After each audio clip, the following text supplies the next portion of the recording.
таҷлил аз ҷашни наврӯз дар шаҳри Вашингтони Иёлоти Муттаҳидаи Амрико тоҷикони муқими тамоми минтақаҳои ин кишвар инчунин намояндагони дигар халқу миллатҳоро ба ҳам овард.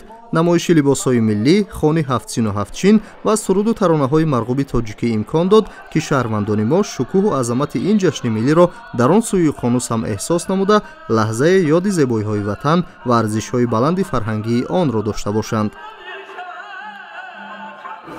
ин чорабини наврӯзӣ барои ман дуюмин чорабинӣ мебошад, ки ман дар он иштирок карда истодам ва ин чорабинӣ ба ман як ҳиссиёте медиҳад, ки ман худамро дар ватан ҳис карда истодам. базми наврӯзиро сафири фавқулода ва мухтори ҷумҳурии тоҷикистон дар Иёлоти Муттаҳидаи Амрико Фарҳод Салим ифтитоҳ намуда, тоҷикони муқими Амрикоро аз номи ҳукумати мамлакат ба муносибати ин ҷашни фархунда табрик намуд. имсол дар Тоҷикистон соли ҷавононро эълон кардааст. пешвои миллат ҳамон ин ид барои шумост, ин ид барои ҷавоност. наврӯзатон муборак бод.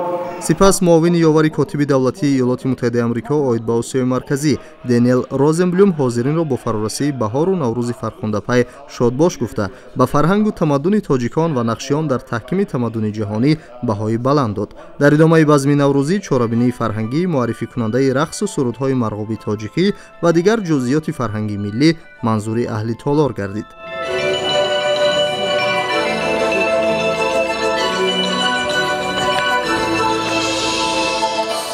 Наврӯз муборак.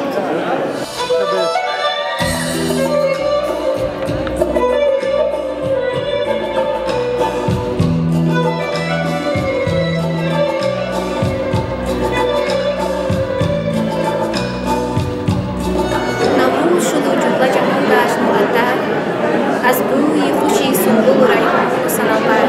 тамоми мардуми тоҷикистонро бо ин иди пуршукӯҳ табрик мегӯям. ба шумоён умри дароз, осмони соф, сулҳу осоиштагӣ орзу дорам ва бигузор ҳар рӯзатон наврӯз бод, наврӯзатон фирӯз бод.